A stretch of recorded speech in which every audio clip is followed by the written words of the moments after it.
Welcome to HOXFRAMEWORK, your internet friend's channel. Thank you for watching my videos and have a nice day.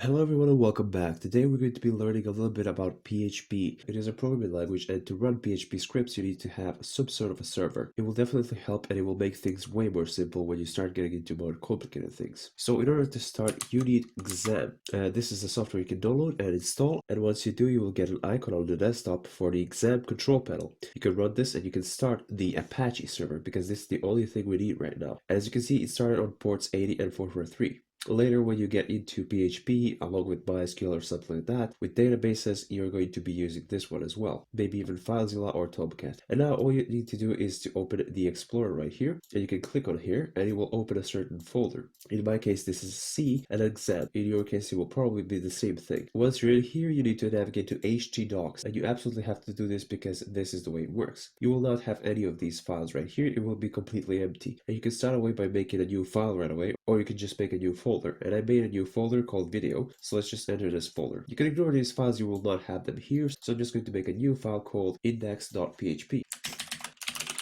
One thing you have to notice is if you go to your browser right here, and now in your browser if you navigate to localhost and press enter, it will open up these files. And as you can see the video map from before right here. And if you enter the video map, you will see a blank page. The reason to that is because I made the index.php. If you make a file called index.php, the server will understand that this is the main page. If you call it anything else like main and reload this directory that we navigated to, you will actually see the files like this. And then you can enter each one of them individually by clicking onto them. So main.php, in our case this one. And as you can see, it's empty. So one thing I'm going to do is I'm going to delete the main.php, and I'm going to open my VS Code right here. You can use any other code editor, and that's completely fine. If I run index.php right now, I will see that I have an error on the line. It doesn't really matter. We're going to fix this really soon. But what I wanted to show you is that if I run the file without the server, so if I just double click on the PHP file, it will not work. It will actually look really weird. Let's try to explain this code. So if I get into the index.php, you can notice already that this isn't PHP code. This is HTML. That's because PHP is used with HTML, and you can do all sorts of stuff. As you can see, I start the PHP block and end it right here, and then continue with HTML code. And yes, this is how you close the PHP tag, and this is how you start one. So you can obviously start writing the code after the HTML code as well, which makes no difference in this case, but usually wherever you start writing the code, it will print it out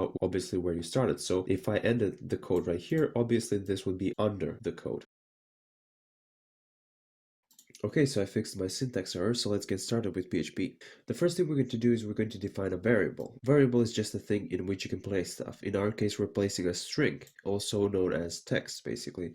So in our case, it's John. And if we echo out the name, in our case, in the quotes, it will echo out what we stored in this variable name. And in this case, this is John. So it will echo John. And as you can see, we've typed HTML here saying my name is, which is this one right here. And then John Smith comes out from here. In our case, we've defined the name and the last name both being strings and then just printed them out. One other way we could have done this is we could have just said name and surname. Let's say last name instead, John Smith. And then let's do echo name and last name. One thing you have to note is that you have to put the semicolon at the end of every line, mostly every line, you'll see later. And also echoing the variable doesn't have to be a text, it can be a number or anything like that. And yes, echo also doesn't have to have the quotes and stuff like that. It can be printed out just like this, as you can see right here. I can also put the quotes as well, and then put the dot and write down is not admin, for example. And if I refresh the page, I will get an error because I used the variable name later in the code, and now I renamed it to name and last name, which is fine. We're just going to undo the changes anyways. So one thing you have to notice as well is that PHP will warn you with the errors and with the notices and warnings right on the page as it is running. So you can see that we have the first problem right here, which is not a problem. We can just make a new variable called name again, or we can just restore the old one. Okay, now we have this thing back, and we can obviously change the variables to however we want. Bob, for example. And if we refresh now, it's Bob Smith. Is Bob an admin? As you can see right here, it says it's Bob again, because we use the variable and not the string itself. Let's take a look at that. We have also the year born, 1998, and GPA, for example, 3.5. And as you can see, it doesn't have to be in the variables, it doesn't have to be only text, for example, John or Smith. It can also be numbers, and it can be the float point numbers, and it can be the boolean. So we can just write down right here. Let's try to print this out so I can explain this further to you. Echo year born. And if we echo the year born, we're going to see 1998. But as you can see, it kind of got folded with the text. So we can just do, for example, space right here and put a dot right here. This just means connect these two. So if you don't put a dot, you will get an error. So you have to put the dot. In Python, that will be a comma. So let's refresh this. And as you can see, right now it's 1998. Obviously, we can improvise and say was born in, and then if we refresh, it will say Bob Smith was born in 1998. Of course, we need the space right here. We have the GPA as well. We can actually write another dot and say and has GPA, and then a dot, and then the GPA. And there we go. If we refresh the page again, it will say Bob Smith was born in 1998 and has a GPA 3.5. Now let's go back to Bob and let's change his name back to John. For example, if I change this back, it will say John Smith right here, and it will also say is John the admin. So this changed as well. This is basically how variables work. Now let's get to more complex stuff. So one thing you can also notice is that you can write HTML code in the PHP. So if I write break right here and right here as well, it will actually make new lines. We can also, for example, put like B as in bold, and we can close the B after this right here. As you can see right here, we're calling the variable name and checking if this person is an admin. And as you can see right here, we have the boolean for false is admin, and in our case, the name, if is admin, is true. So we have a name, let's say John, and for John, if this is admin variable is true, then he's the admin. Now in this case it's false, so he isn't the admin. But let me just show you how the HTML works first. We can also put the HR for the line, and you will see how this will change right now. And as you can see right here now, it's bolden, and we have the lines right here. And it says, is John the admin? He isn't. Okay, so this is the if statement. We're going to get into this soon, but let me just show you what happens if we change this to true. And now he is the admin. How did this happen? Well, let's get into if statements. So if, and then a condition. The condition is always in these brackets. Then this is going to happen. And then we have the else in every other scenario. If the condition isn't true, then this is going to happen. So as you can remember, it was is admin was false. So this one doesn't apply. So if is admin is true, which is not true, it is false. And then it's going to go to else, and it's going to say he isn't. So is he an admin? Is John an admin? He isn't, right? In our case, it's he is because it is true. So is admin is true. All right, this is a really simple if statement. There's nothing to be worried about. And obviously if statements can be done in a lot of different ways. So you can actually check, is this John, for example? So let's say if, and we can put the name equals, and then the quotes, obviously, because we're writing a string. So if name is John, we're going to say something. We obviously don't have to say else. There's also else if, and we're going to echo, hey, it's John. We can also put else if, and then another statement, echo, hey, it's Mike. But also we have to put the condition as well for else if. Name equals Mike. Hey, it's Mike. And then we can put else. In every other scenario, we're going to say, hey, you are unknown. Obviously, this is going to be a little messy, but you can probably, oh, sorry. As you can see, we have made a little bit of a mistake, so we can just put the semicolon right here. Notice how it says that the error is on line 42. This is not correct. It wasn't on line 42, it was 41. Sometimes this happens if you do not put the semicolon. So keep that in mind. If you take a look at the line 42 and everything seems fine, just look at the line above. All right, so let's save this and let's refresh. And now everything is fine. And it says, hey, it's John. If we change the name to Mike, it will say, hey, it's Mike. And if we change the name to anything else, it will say, hey, you're unknown. So let's try to be unknown. Let's say we're called Matt. And in our case, it's going to say, hey, you're unknown. But as you can notice right here, it still says, is Matt admin? He is. You know why? Because this is not a secure system. Obviously, we have the is admin to true, and no matter how we change this variable, it doesn't directly affect this variable. But you can pretty much guess how checking if someone is an admin for a certain name would be done right now, because we have the check for the name and we have the check for the admin. So you can pretty much conclude this easily, but we're not going to go deeper into that right now because I feel like that's enough. We have a lot more to cover. So another thing we can do is you can take a look at the date, for example. In our case, this n right here just basically means to this function date, which takes in a lot of different letters, we're going to give n, and n is in our case the day of the week. So Monday is 1 and Tuesday is 2 and stuff like that. And we're going to put that into the day variable. And so if day variable is 1, so if it's Monday, we're going to set the day name to Croatian day name for the day. But you don't want to write all of these if statements all the time, and all of these else if statements. By the way, you can put else if statements as much as you want. The first statement is always if, the second one can be else if, and the third one and so on, but the last one can also be else. It doesn't have to be. You can just put ifs and else ifs, or just if, or if and else. So anyways, for this we have a better case. We have the switch statements. So what are switch statements? Switch statements are basically, we gave it a condition day, and this is going to be a number value. So it's going to be, as I said, 1 for Monday and stuff like that. So if day is 3, we're going to put the Wednesday. And if the day is 4, we're going to put the Thursday. And so on and so on. How does this work? Well, we have the switch and then the condition, as you remember from the if statements as well. And then what's going to happen? So we have the cases. And in the case of the day being 3, which is Wednesday, we're going to write Wednesday in Croatian, right? So, and then you have the break as well. You have to put the break after every case.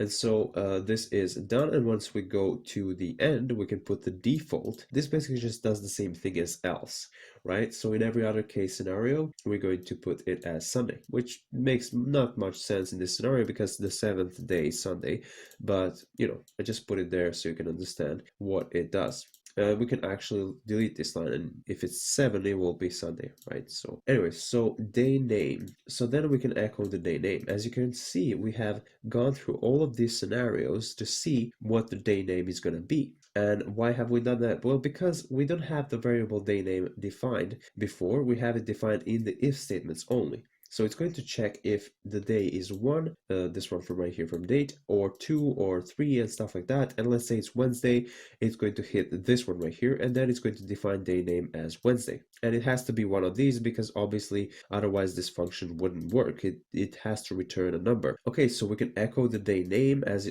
you can see, they are in Croatian right now. So if I echo them, I will get Nedelja, which is Sunday. All right, so let's get to another thing now that you understand switch statements. Another thing that we have right here is another variable, and then it's called your name, and then in it we're putting the get your name. What does this mean? Well, there's two types of requests, get and post. Get is the request that we just made for this site when we just entered it, and post would be submitting a form of some sorts or stuff like that.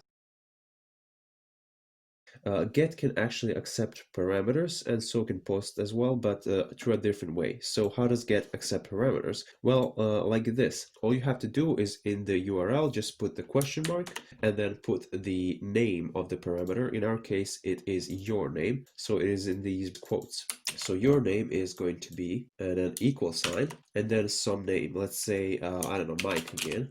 And if we provide this and we press enter, we can just see that it's going to say good afternoon, Mike. This is a new thing, and I forgot to put the space here. Don't worry, I'm going to explain every part of this. And we also have the your last name. As you can see, another get variable here, and it is your last name.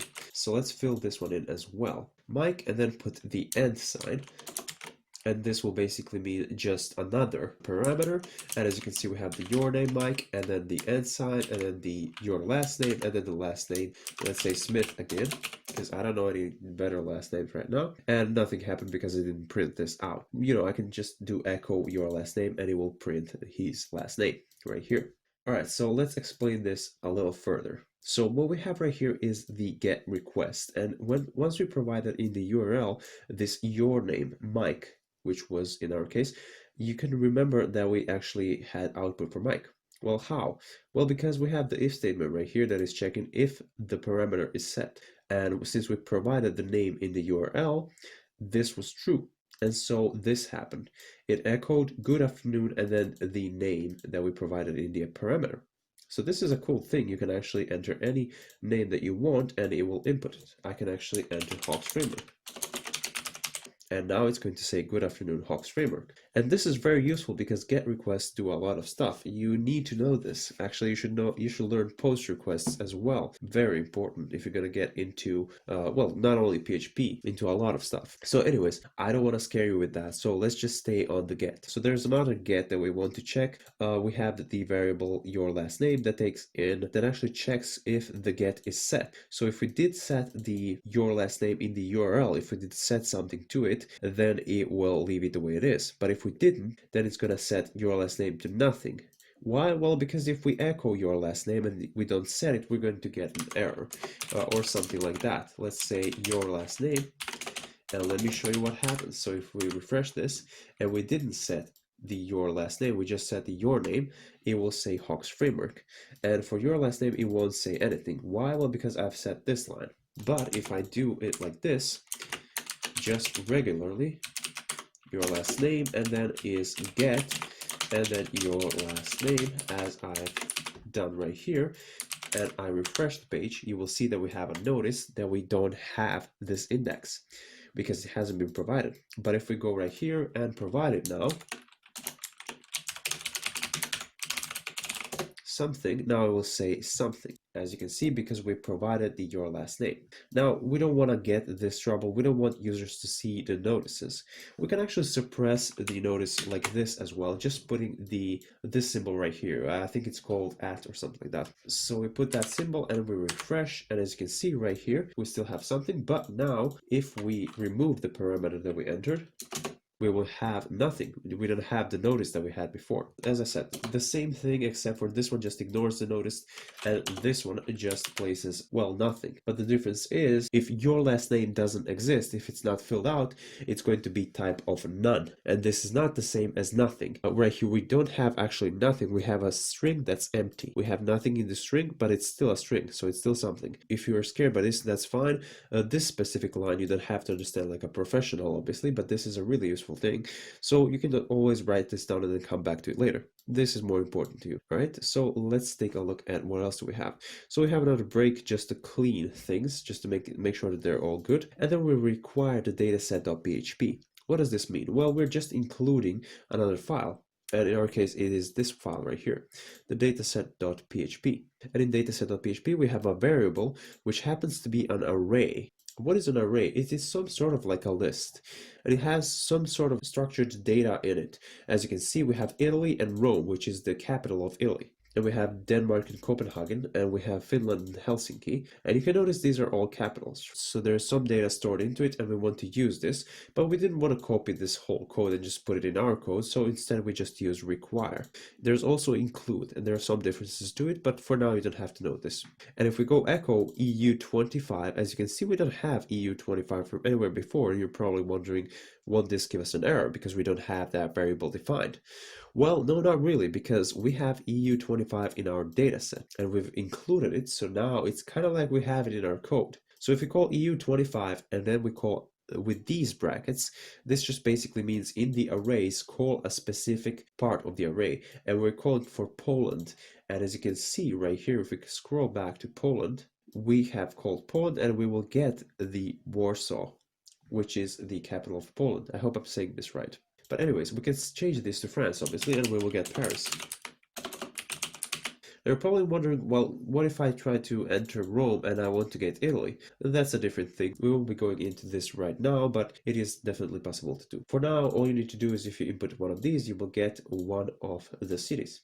And there you go, you will get Paris with this. If we refresh, as you can see, we got Paris. So now let's take a look at how to go through all of this. What I made here is the for each loop. There's also a for loop. We're going to go through that a little bit later, and they're separated. So I'm going to separate them even more so it's kind of clear what we're doing.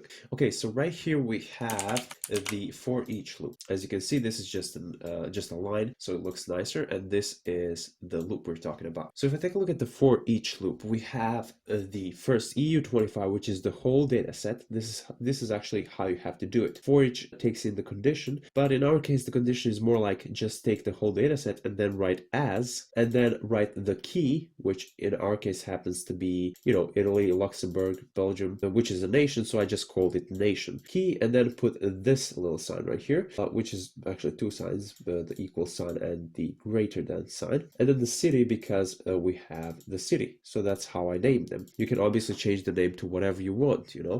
You can call it key and value, it doesn't really matter. And then we're going to echo the nation. In our case, let's say Italy has a capital, and then the city, in our case, let's say Rome. So has a capital Rome, and this is correct. And then we have the dot and just a break so it looks nicer. So how does this work? Well, for each and every one of these in the data set, and as you can see, they are actually separated with a comma. So for each and every one of these means for this one, we will print out the, you know, country and the capital. And then for this one, we'll print out the country and the capital. And then for this one, we'll print out the country and the capital. You get the point. So it just goes through all of them. This is, in my opinion, way easier than the regular for loop for starting from the beginning, because I learned Python, and in Python you have, you know, 4k in, but you also have this for loop. It is very useful as well. Let's make just a new line right here, and there we have the numbers that are our favorite. So let's take a look at for loop. This is a for each, and this is a for loop. So for loop has a condition right here. In our case, it is a little bit confusing, but I'm going to get to that. And then it executes the number, and then some number is my favorite, right? This is just HTML code, you know this. Okay, so let's take a look. So we have a variable I that we haven't defined anywhere before. So we're defining it here actually. So this is the kind of like the standard of how you have to do this. So first you define the variable inside of it. So, you know, put the $sign, and then the name of the variable is equal to the value, and then the semicolon, and then the condition sort of until it's under 10. So while this I is not 10, so is less than 10 basically. It's 0, so it's going to basically keep going forever, but it's not, because we have this one right here. So what does this mean? Well, this basically just means add 1 to I. So how does this go? Well, it's kind of confusing. It first goes from 0, I is 0, and we define that, and then it kind of ignores this line after that, because it adds 1 onto I, and I becomes 1, and then it checks the condition, is it less than 10? It actually checks the condition before it assigns another 1 to the I, and then it says, is it less than 10? It is still less than 10, so we're going to print it out. But if it is 10, then we're not going to do it, because the condition isn't met anymore. So this is only if it's less than 10. So as you can see right here, we're actually printing out number 0 is my favorite, all the way to 9, because once I was 10, it didn't go through, because it has to be less than 10. And the reason we printed out 0 is because it first checks if it's less than 10, and at first it's 0, and so this is true, so we can print this out, and then it assigns I1. So how would I explain this differently? Well, I'm going to show you the while loop, and this is going to make things a little bit more clear for you. Okay, so there we go. This is the while loop, and as you can see, it says second number, but it's basically the same thing, 0, 1 through 3 to 9. So let's take a look at how while loops work. For while will go the whole time. For while it's true. If we set while k, just k, this would just mean while k is true. Obviously we wouldn't need this line, but anyways. But this will probably crash our code, so we're not going to do that, because it would repeat forever, and we don't want that. So how does the while loop work? Well, first you define a k, and our k is going to be 0. Why is it called k? I don't know. It can be called anything you want. It can be called apple. Doesn't matter. So let's say it's 0, right? And while loop checks if the k is less than 10, which is 0 is less than 10. And so it prints out number.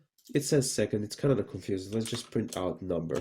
You know, I don't want to confuse you. So it says number, and then the number, you know, in our case, it's first 0, and then later it adds another 1 to it. So then it becomes 1, and then 1 is still less than 10, and it will print it out as well. So basically just echoes number and then the number. So as you can see right here, it basically does the same thing. First, it defines it as a number, as I is defined right here, and then it checks for condition, which is done the same right here, and then it adds 1 onto it after the operation is done. So in our case, the operation right here is done, and then after it, it's added. The reason we're putting this one in the while loop is because if we put it outside, it will be done only once after the while loop is done.